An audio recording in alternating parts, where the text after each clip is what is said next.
당신은 다른 사람을 존중하십니까? 이런 제목으로 좀 말씀을 드리겠습니다.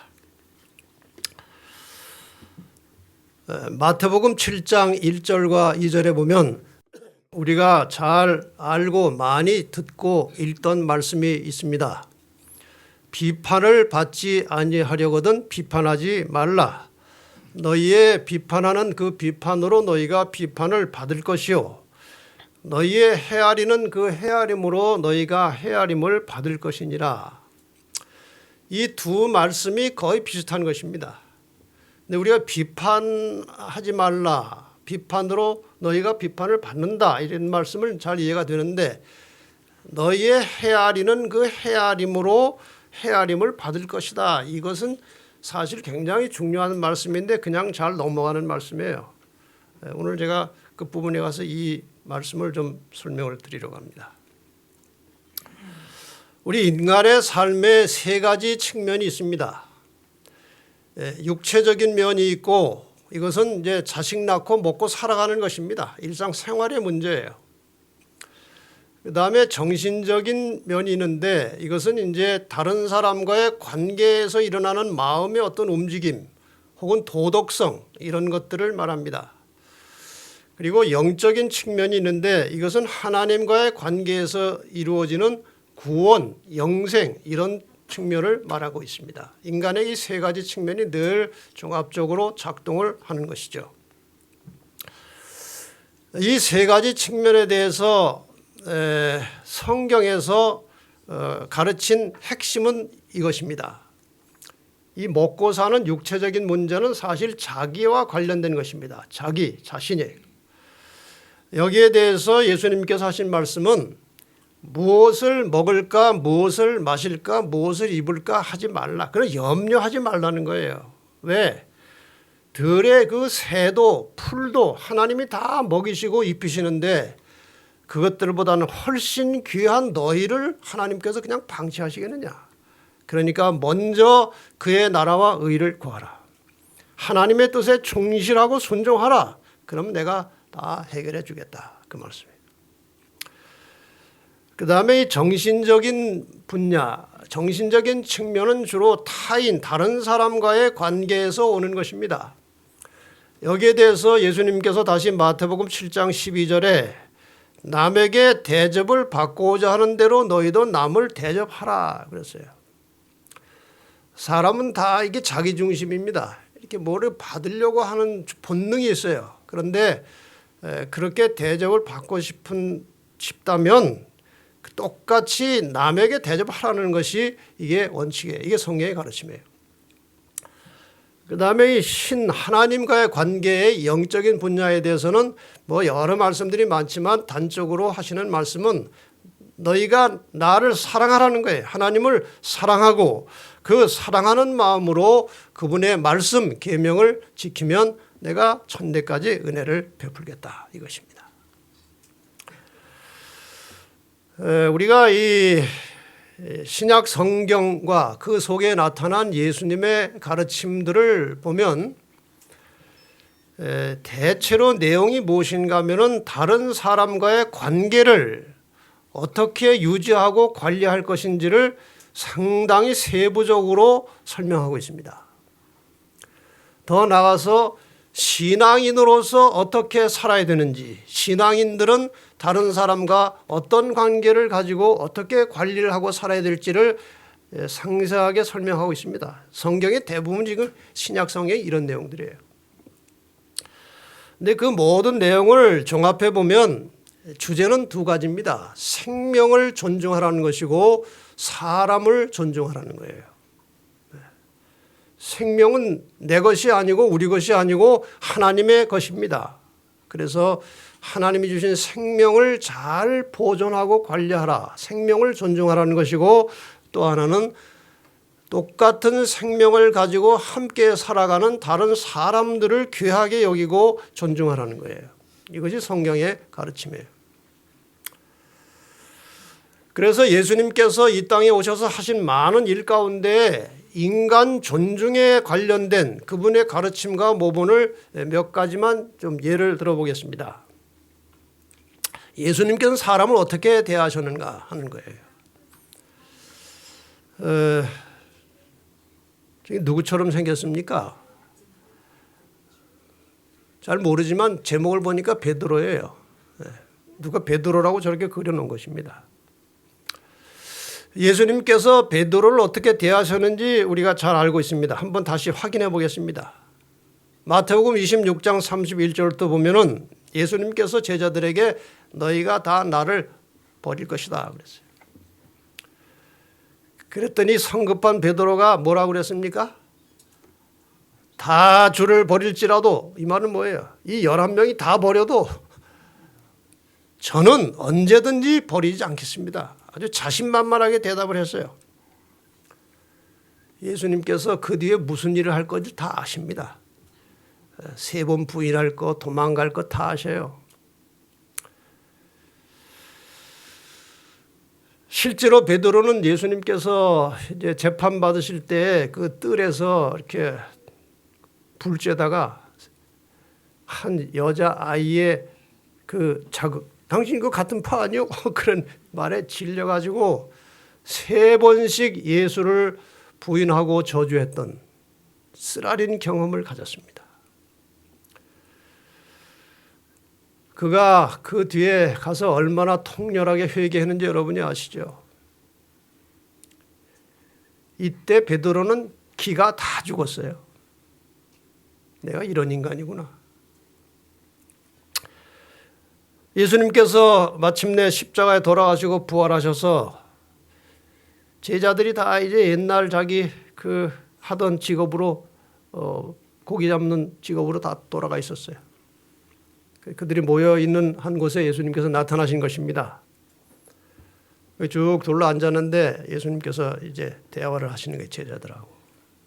근데 거기 누구도 있었어요? 베드로도 있는 거예요. 거기서 예수님께서 베드로가 그렇게 부인하고 실수를 했지만 그 중심이, 그 속이 얼마나 진실하고 결국은 목숨까지 바쳐서 헌신할 종이라는 것을 예수님이 그 속을 다 보신 거예요. 그래서 자기가 예수 부인한 거 다 소문 나가지고 그럼 제자들 사이에 말이 많겠죠. 저 제자만 큰 소리 치더니 말이야. 엉뚱한 짓 하고 막 비난하고 그런 분위기 다 알죠. 그때 예수님께서 나타나셔서 특히 베드로에게 집중적으로 질문하신 거예요. 요한의 아들 시몬아, 내가 이 사람들보다 나를 더 사랑하느냐?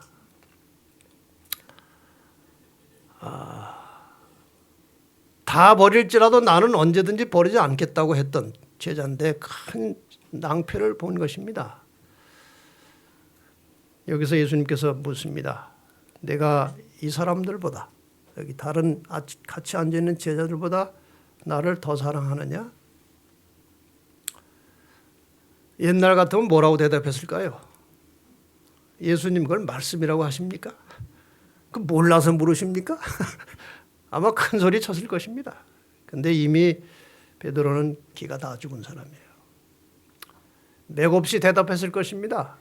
주여 그러하외다. 내가 주를 사랑하는 줄 주께서 아시지 않습니까? 이건 진심이겠죠. 진심이에요. 그러면 내 어린 양을 먹이라. 이 똑같은 말씀을 몇 번 하셨어요? 3번 하셨어요. 왜 3번 하셨을까요? 3번 부인했어요. 그래서 그것을 상쇄시켜주고 다른 제자들에게 절대로 베드로 함부로 대하지 말고 함께 나와 충성을 다할 종이니까 그렇게 하라 하고 베드로를 세워주신 거예요. 이게 예수님의 마음이에요. 그 다음에 예수님께서 자기를 팔아 넘길 가룟 유다를 어떻게 대하셨습니까?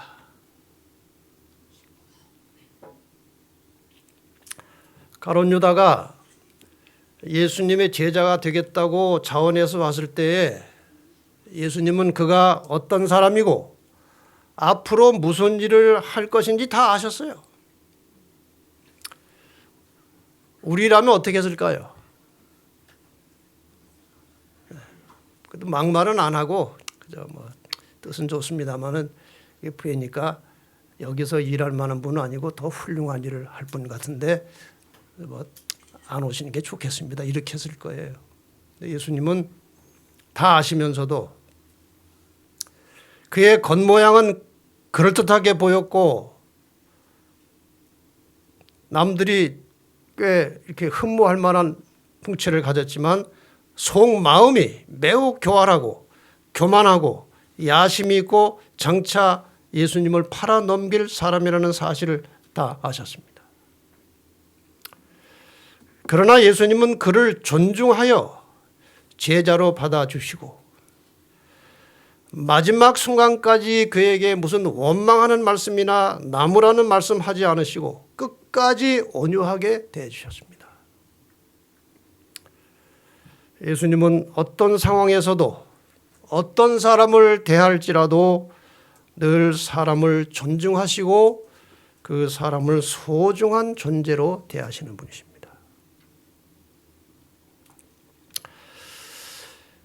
여기 우리가 자주 보았던 그림, 자주 들었던 이야기 여러분이 잘 아십니다. 한 여인이 가늠하다 현장에서 잡혀왔습니다. 이 당시 가늠하다 현장에서 잡히면은 그냥 돌로 쳐 죽이는 것이 그 당시 유대인의 법이에요.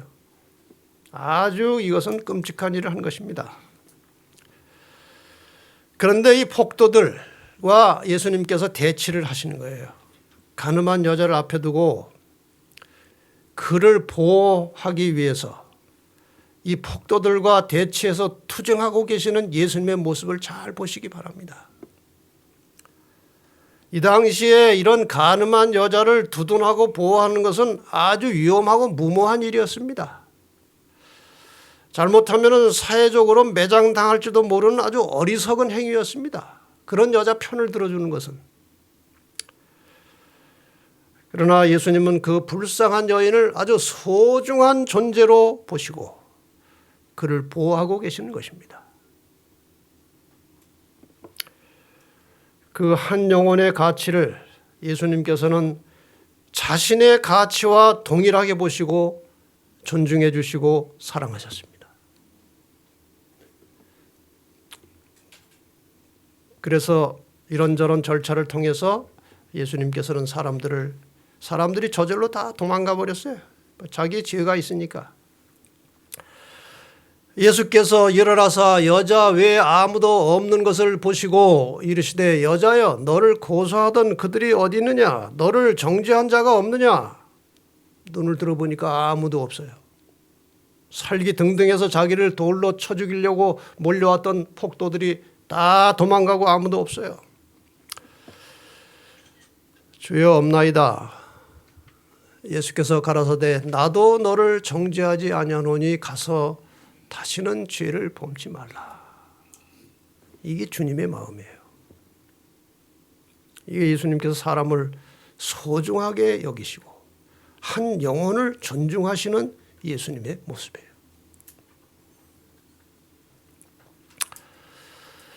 예수님께서는 그 당시에 많은 문둥병자를 고쳐주시고 귀신 들린 자에게서 귀신을 내쫓아 주셨습니다. 예수님 당시에 가장 무시당하고 천대받던 계층의 사람들 중에 하나는 나병 환자였습니다. 아주 완전히 격리시켜 놓고 상대를 하지 않는 계층이었습니다. 그리고 사람들이 도무지 상대해 주지 않는 또 하나의 대상은 귀신 들린 사람들이었습니다.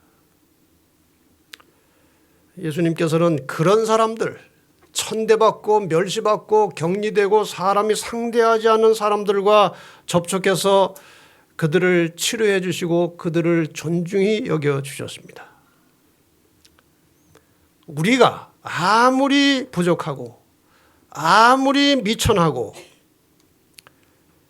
아무리 어리석어도 주님은 우리를 위해서 자신의 생명을 내어줄 만큼 우리를 귀중한 존재로 보십니다.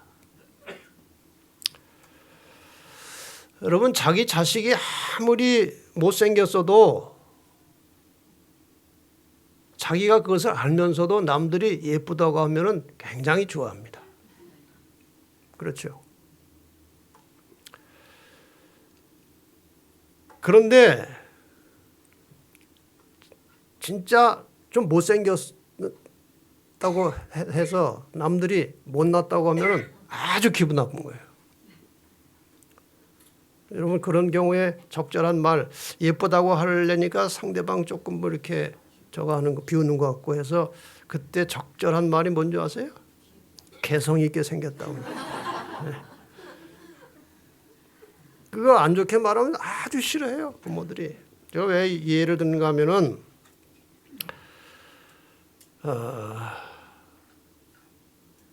우리가 다른 사람을 무시하고 경멸할 때 우리 주님이 섭섭해 하시는 거예요.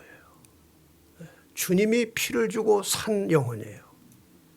그래서 우리가 다른 사람을 무시하거나 경멸할 때 주님이 섭섭해 하시는 거예요. 그래서 우리가 다른 사람을 함부로 말하면 안 된다는 것이죠.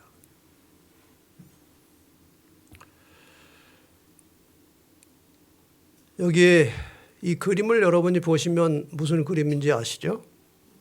예수님께서 십자가에 달린 상태에서 그 아래서 통곡하고 있는 어머니 마리아를 본 것입니다. 이 상황에서 예수님께서 그 마리아 어머니를 향해서 이렇게 말씀하십니다. 여자여 보소서 아들이니이다. 그 옆에 누가 서 있었는가 하면 요한이 서 있었어요. 요한이 그 어머니 마리아와 함께 있었어요. 그 어머니를 부축하고 있었어요. 요한이. 여자여 보소서 아들이니이다. 무슨 뜻입니까? 앞으로 어머님이 살아가시는 데 있어서 요한이 돌봐주실 것입니다. 그 뜻이에요. 시대소망에 이렇게 기록하고 있습니다. 요한은 그리스도의 말씀을 깨달았으며 그 위탁을 받아들였다. 그는 즉시 마리아를 자기 집으로 모시고 가서 그때부터 그녀를 친절히 봉양하였다. 오 인정 많으시고 사랑 많으신 구주께서는 육체적 고통과 정신적 고민 중에서도 당신의 어머니를 몹시 염려하셨다. 그분은 어머니를 안락하게 모실 만한 돈은 없었다. 요한이 자기의 마음속에 그분을 모시고 있었으므로 그분은 자기 어머니를 귀중한 유산으로서 요한에게 맡기셨다. 요한에게 왜 이것을 맡기셨느냐고요? 여기 그 상당히 중요한 대목이 나와요. 요한은 그 마음속에 그분을 예수님을 모시고 있었다고 그랬어요. 예수님을 모시고 있었기 때문에 자기 어머니를 맡겨도 얼마든지 어머니를 돌볼 수 있는 사람이라고 확신했어요. 그래서 요한에게 맡긴 거예요. 우리가 예수 그리스도를 마음속에 모시고 있다면 어떤 사람이라도 존중하고 사랑할 수 있어야 하는 것입니다. 이것이 가르침이에요.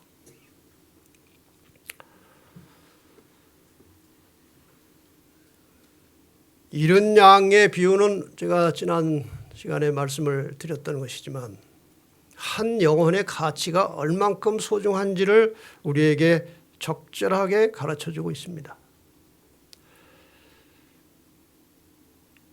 그 100마리 중에서 한 마리를 잃어버리는데 99마리를 우리에 두고 그 한 마리의 양을 찾아 나서는 목자의 마음이 바로 한 영혼을 소중하게 생각하시는 하나님의 마음이라는 사실을 이 비유를 통해서 가르쳐 주신 거예요.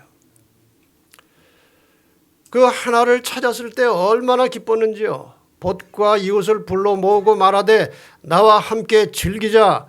나의 잃은 양을 찾아노라. 여러분 한 사람 한 사람 이렇게 소중한 존재들이에요.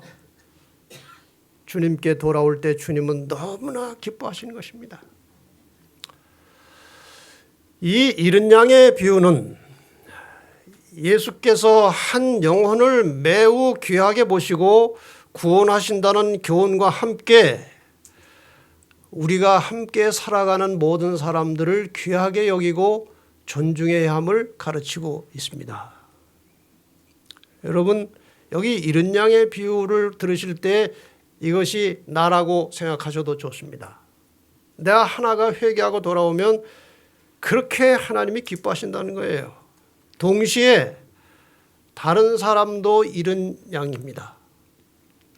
그러니까 주님께서 나를 보고 기뻐하시듯이 다른 사람 보고도 기뻐하신다는 사실을 기억을 해야 돼요. 나만 이른 양이 아니고 다 이른 양들이에요. 자, 이제 우리는 예수님의 이러한 가르침과 모본을 통해서 우리 스스로 생각해야 될 매우 중대한 문제는 이것입니다.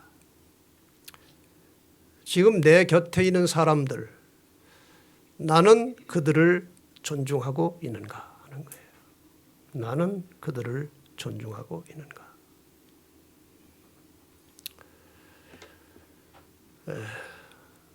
우리는 수많은 사람들을 스쳐 지나가면서 삽니다. 가다가 만나는 사람도 있고 그냥 지나치는 사람도 있고, 여기 함께 모인 성도들은 이렇게 저렇게 인생살이 지나쳐 가다가 같이 만난 사람들이에요. 지금 우리 곁에 많은 사람들이 움직이며 스치며 살고 있습니다. 가정을 떠나서 많은 사람들을 한꺼번에 가장 자주 만나는 장소는 우리가 함께 예배하는 교회입니다. 그렇죠? 여러분, 가족 말고 가장 자주 만나는 사람들이 누구예요? 친척입니까? 친척은요, 1년 가도 한두 번 만날까 말까예요. 근데 교인들은 싫으나 좋으나 최소한도 한 주일에 한 번 이상 만나야 돼요. 제일 자주 만나는 대상들입니다. 우리는 모두 서로가 노력해서 다른 사람에게 좋은 사람이 되어야 합니다. 다른 사람을 소중하게 생각하고 존중해 줘야 합니다. 예수님께서 하신 것처럼 그렇게 해야 됩니다. 왜 그래야 합니까? 우리 모두는 언젠가 떠날 사람들입니다. 다른 사람이 떠나든지 내가 떠나든지, 이사를 하게 돼서 떠나든지, 교회를 못 나오게 돼서 떠나든지, 아니면 생명이 다해서 떠나가든지, 어차피 언젠가는 모두가 떠날 사람들입니다. 우리의 만남은 영원하지 않아요. 언젠가는 떠납니다. 심지어는 부부지간에도 누군가가 먼저 떠날 것입니다. 떠나고 나면 아무것도 할 수 없게 됩니다. 잘해줄 수도 없고 좋은 말 해줄 수도 없고, 잘못한 것 사과할 수도 없고, 모든 것이 끝나버립니다. 그래서 우리는 늘 함께 살아가는 가족과 이웃과 교우들을 소중하게 생각하고 존중하며 살아가야 합니다. 언제 떠날지 몰라요. 떠나고 나면 아무것도 할 수 없어요.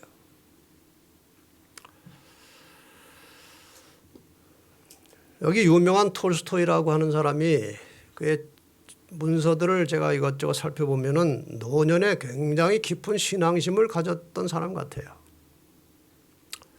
이런 말을 했습니다. 이 세상에서 가장 중요한 때는 바로 지금 이 순간이고, 가장 중요한 사람은 지금 함께 있는 사람이고, 가장 중요한 일은 지금 내 곁에 있는 사람을 위해서 좋은 일을 하는 것이다. 여러분, 아주 평범한 말 같지만 깊은 진리가 이 속에 들어있는 것입니다. 앞으로 어떻게 하겠다, 그거 별로 중요하지 않아요. 아내가 남편에게 묻습니다. 여보, 나 사랑해요? 앞으로 사랑할게. 그 대답은 아무 소용이 없습니다. 기분만 나빠요. 지금이 중요해요. 지금이. 여보 너 사랑해요? 그 전에 많이 사랑했잖아. 필요 없어요. 현재가 중요한 것입니다. 가장 중요한 사람은 함께 있는 사람이에요. 지금 여러분에게 지금 중요한 소중한 사람들은 함께 사는 가족과 이렇게 자주 만나는 교우들이 가장 소중한 사람들이에요. 그리고 중요한 일은 지금 내 곁에 있는 사람들을 위해서 지금 좋은 일을 하는 것입니다. 좋은 말을 해주고. 그것이 세상에서 가장 중요한 것이고 그것이 우리가 사는 이유다. 아주 좋은 말, 중요한 말을 한 것이죠. 우리나라에 그 한때 이 장기려 박사라고 하는 의사가 상당히 많은 사람들에게 감동을 주었습니다. 장기려 박사.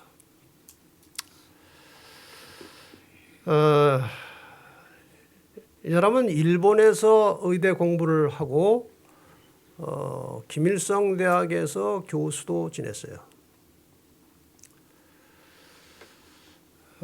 그런데 1950년 6.25 전란에 12월 달에 남쪽으로 내려왔습니다. 서울대 교수를 지냈고 부산보건병원의 원장을 했어요. 이 사람은 이북에서 결혼했었지만 내려온 다음에는 독신으로 평생 살면서 전적으로 의료 봉사에 의술로 사람들을 치료하고 회복시키는 일에 일생을 바쳤고 아주 가난하게 인생을 마쳤어요. 그 병원 옥상에 지은 조그만 단칸방에서 인생을 마쳤어요.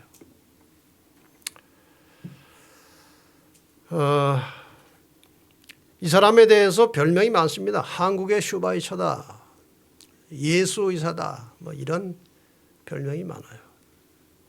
이 사람에 대해서 기록한 글 중에 이런 글들이 있어요. 춘원 이광수라는 소설가가 이 사람에 대해서 당신은 성자 아니면 바보요 그랬어요. 그만큼 바보같이 살았어요. 어떻게 살았느냐?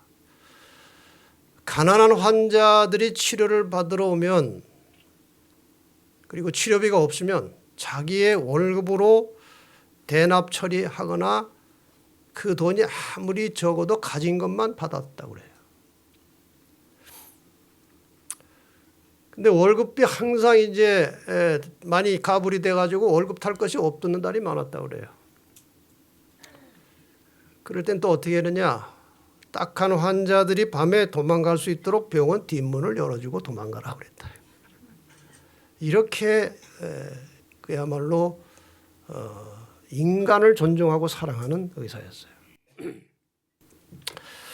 근데 이 사람이 왜 이런 깊은 정신을 가지고 의술을 펼치게 되었느냐?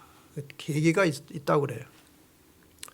일본에서 이제 대학을 마치고 수련의를 하고 있는데 한번 거기 이제 일본 사람들이 말하는 조선인 친구하고 이제 복도에서 이야기를 하고 있는데 한 간호사가 옆을 지나가더니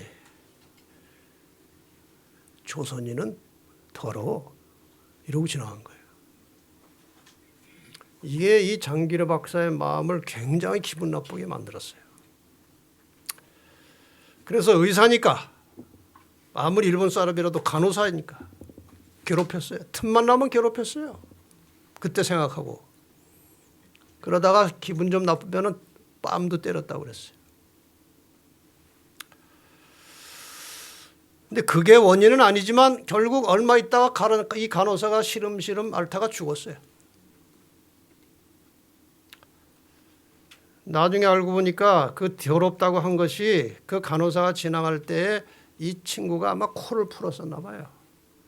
이제 그걸 보고 그 순간을 얘기하는 것인데 조선인을 멸시했다고 그렇게 감정풀이를 한 것입니다. 근데 그가 죽었어요. 자기가 괴롭히던 사람이 죽은 거예요. 이 사람은 이제 기독교인으로서 그가 죽은 다음에 아주 심각한 죄책감에 사로잡혀서 괴로워하다가 결심을 했습니다. 그 사람에게는 갚을 길이 없지만 지금부터라도 내가 정말 인간을 사랑하는 의술을 펼쳐서 속죄해야 되겠다. 그런 마음을 품고 이제 단단히 결심을 하고 그 뒤로 인생을 그렇게 살았다는 것입니다. 여러분, 언젠가 우리 곁에 있던 사람들이 떠납니다. 그러니까 항상 지금 현재 함께 사는 사람들에게 잘해주라는 거예요. 여기 교회정을 5권 200페이지에 이렇게 나와 있어요. 우리는 오늘 말과 행동으로 잘못하지 않도록 조심해야 한다. 오늘 산 믿음을 실천함으로써 우리는 원수를 정복해야 한다. 우리는 이 날이 우리에게 허용될 수 있는 마지막 날인 것처럼 경계하고 일하고 기도해야 한다. 나도 언제 갈지 모르지만 저 사람도 언제 갈지 모릅니다. 그래서 오늘이 중요한 거예요. 오늘이. 자, 우리가 다른 사람을 어떻게 생각하고 대하느냐가 얼만큼 중요하냐. 다른 사람에 대한 나의 생각이 나의 가치를 결정하는 것입니다. 한 인간의 가치가 무엇으로 결정됩니까? 어떤 사람을 보면 저 사람 괜찮다고 말합니까? 인간적으로 여러 가지 요소들이 있어요. 뭐 학력이 높거나 능력이 출중하거나 또 인품이 좋거나 재산이 많거나 인기가 있거나 외모가 멋지거나 실력이 있거나 이런 것을 가지고 사람들은 대개 그 사람의 가치를 평가합니다. 그런데 하나님은 그렇게 하지 않으십니다. 하나님은 저런 걸 가지고 사람을 평가하지 않으십니다. 여러분, 인품이 좋게 보이는 사람도요, 속으로 엉뚱한 생각하는 사람들이 많아요. 겉으로는 좋게 보이는데 속이 아주 야심이 있고 질투가 많고 시기심이 많은데 잘 그것을 컨트롤해가지고 표현을 안 할 뿐인지 겉으로는 좋게 보이는데 그런 사람들이 많아요. 하나님께서 하신 말씀이 바로 이것입니다. 너희의 헤아리는 그 헤아림으로 너희가 헤아림을 받을 것이니라. 여기 헤아림이라고 하는 말은 헬라어 원어로 메트론이라고 되어 있습니다. 메트론. 이 메트론이라는 말의 뜻이 뭔가 하면은 측정하다, 측량하다, 재는 거예요. 이렇게 재보는 겁니다. 자로 재는 거, 측정하는 거예요. 너희가 다른 사람을 어떻게 측정하느냐가 바로 내가 너를 측정하는 기준이다 이 말이에요. 그래서 우리가 다른 사람을 얼마나 가치 있게 보느냐 하는 것이 나의 가치를 결정하는 것입니다. 뭐 아주 그냥 쉬운 예로 다른 사람을 5만 원으로 보면 자기도 5만 원이에요. 다른 사람을 1억 원으로 보면 자기도 1억 원이에요. 수치로 표현하면 그런 것입니다. 하나님께서 무엇을 근거로 우리를 심판하실 것입니까? 하나님께서 우리를 마지막에 심판하실 때 심판하신다는 것은 사람들이 꼭 멸망을 연상을 하지만 1차 심판의 목적은 구원이 목적이에요. 잘 공정하게 심판해서 구원하시려고 판단하시는 거예요. 하나님께서 우리를 구원하시기 위해서 판단하실 때 사용하시는 자료가 무엇입니까? 성경에 나타난 원칙은 우리가 다른 사람을 어떻게 대하느냐, 이것이 자료예요. 이것이 기준이에요. 너희의 헤아리는 그 헤아림으로 헤아림을 받을 것이요. 이 말씀을 잘 우리가 생각해 보십시다. 너희가 다른 사람을 판단하고 대하는 그 기준을 따라서 심판을 받게 된다는 것입니다. 그만큼 우리가 마음의 중심으로 다른 사람을 어떻게 생각하고 어떻게 대하느냐 하는 것이 하나님에게는 매우 중요한 것이에요. 잊지 마시기를 바랍니다. 저나 여러분이나 다른 사람을 존중할 줄 아는 그런 그리스도인들이 되시기를 바랍니다. 내가 진실로 너희에게 이르노니 너희가 여기 내 형제 중에 지극히 작은 자 하나에게 한 것이 곧 내게 한 것이니라. 우리가 다른 사람을 대하는 태도, 우리가 다른 사람을 평가하는 속마음의 기준, 이것이 바로 예수님을 보는 것이라고 말씀하신 거예요. 그만큼 사람이 소중하다는 것입니다. 사람을 대할 때 예수님 대하듯이 해보라는 거예요. 그럼 뭐 엄청난 변화가 오겠죠.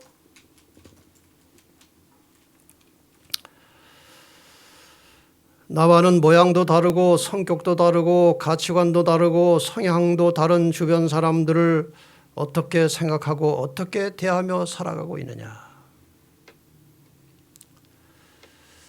그리스도인은 다른 사람에게 관대하고 너그럽고 자신에 대해서는 냉정하고 엄격해야 합니다. 이것이 그리스도인의 기준이에요. 근데 대체로 정반대지요. 자기가 잘못한 거는 다 이유가 있고 핑계가 있어요. 남이 잘못하면 사정없이 쏴댑니다. 이유를 대도 인정하지도 않아요. 자기가 이유를 대는 것은 인정받기를 원하지만 남이 이유를 대는 것은 인정하지 않습니다. 이것이 인간이에요. 나는 지금 나에게 부담을 주고 나를 힘들게 하는 다른 사람을 어떻게 생각하고 있는가? 나는 지금 내 주변에 가난하고 고통당하는 사람들을 어떻게 대하고 있느냐? 그들을 위해서 무엇을 하고 있느냐? 그럴 때마다 주님은 그런 사람들을 어떻게 대하셨는지를 깊이 생각하시고 결정하시기를 바랍니다. 주님께서는 그런 사람들을 어떻게 대하셨느냐? 한 이야기를 드리고 마치겠습니다. 한 사람이 교통사고를 당했습니다. 어떤 남자 중장비를 운전하는 기사인데 건널목 건너다가 차에 치여서 죽었어요. 그리고 치은 차는 도망가 버렸어요. 뺑소니, 요즘 말하는 뺑소니 운전사예요. 그리고 그 가족 한 여자만 남았어요. 그 다음에 교통사고에서 이제 가해자 박아무개가 여기 있습니다. 끔찍한 일이 벌어진 것입니다. 이 사람은 이제 실형을 받아서 감옥에 들어갔어요. 얼마 후에 이 피해자 가족인 이 아내에게 현금 30만 원하고 한 통의 편지가 왔습니다. 아주 간단하게 메모한 편지가. 가해 운전자를 결코 증오하지 마십시오. 부디 용서하는 마음으로 자녀와 열심히 살아가시기를 당부드립니다. 봉투가 나왔어요. 경찰이 그걸 전해준 거예요. 경찰이 준 건 아닌데 누구한테 받아서 전해준 거예요. 똑같이 교통사고 가해자의 아내에게, 남편은 형무소에 들어가 있고 집에 있는 아내에게 현금 30만 원과 또 한 통의 편지가 전달됐습니다. 큰 고통을 피하고자 하는 것은 모든 인간의 본질입니다. 한 집에서 당분간 같이 지내지 못하는 괴로움은 있겠지만, 그러니까 형무소 들어갔으니까 같이 못 지내는 괴로움이 있겠지만 없어진 쪽보다는 더 나은 것입니다. 돌아가신 분이 있으니 그 사람 없어졌어요. 그러나 당신 남편은 지금 감옥에 있다는 거예요. 그러니까 잘 견디고 살라고 편지를 쓴 거예요. 근데 이걸 누가 썼느냐? 누가 돈을 보내느냐?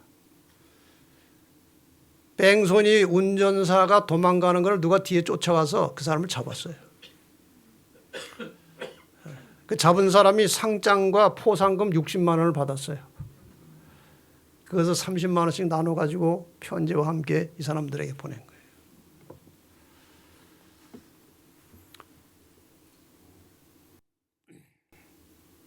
우리는 모두 같은 처지입니다. 우리 모두는 예외 없이 피해자고 가해자입니다. 개인적으로 살펴보면 모두가 다 애환이 있고 고민이 있고 상처가 있고 고통이 있어요. 위로와 격려가 필요한 사람들이고 용기와 희망이 필요한 사람들입니다. 동시에 주변 사람들에게 용서를 빌고 용서를 받아야 할 사람들입니다. 서로가 서로를 존중해주고 용서해주고 용기와 희망을 나누어주는 그런 성도들이 가득 찬 진리의 뿔 교회가 되기를 바랍니다. 끝으로 한 말씀을 읽고 마치겠습니다. 주라, 그리하면 너에게 줄 것이니 곧 후히 되어 누르고 흔들어 넘치도록 하여 너에게 안겨주리라. 너희의 헤아리는 그 헤아림으로 너희도 헤아림을 도로 받을 것이니라. 한 사람의 가치는 그 사람이 다른 사람을 평가하는 그 기준으로 정해진다는 사실을 잊지 마시고 늘 사람들을 소중하게 생각하고 존중할 줄 아는 그런 그리스도인들이 되시기를 간절히 바랍니다. 하나님 아버지, 주님이 인간을 사랑하시고 한 사람 한 사람을 너무나 소중하게 여기시고 존중해 주신 것을 감사합니다. 그래서 마침내 아무 공로도 없고 결함투성이 죄악투성인 인간을 씻어주시고 구원해 주시는 하나님의 사랑과 은혜를 감사합니다. 우리가 그렇게 대접을 받았으니 다른 사람도 그렇게 대할 수 있는, 다른 사람을 존중하고 사랑할 수 있는 그런 마음을 허락하여 주시옵소서. 우리 모든 진리의 뿔 교회 성도들이 성령이 충만한 성도들이 되게 하셔서 육적으로 인간적으로 살지 말게 하시고 성령의 인도를 따라서 영적으로 살게 하여 주시옵소서. 끊임없이 복음을 다른 사람들에게 나누어주며 살아가는 전도하는 성도가 되게 하시고 이 교회는 끊임없이 살아서 선교하는 교회가 되도록 변화시켜 주시고 축복하여 주시옵소서. 예수님의 이름으로 간절히 기도합니다.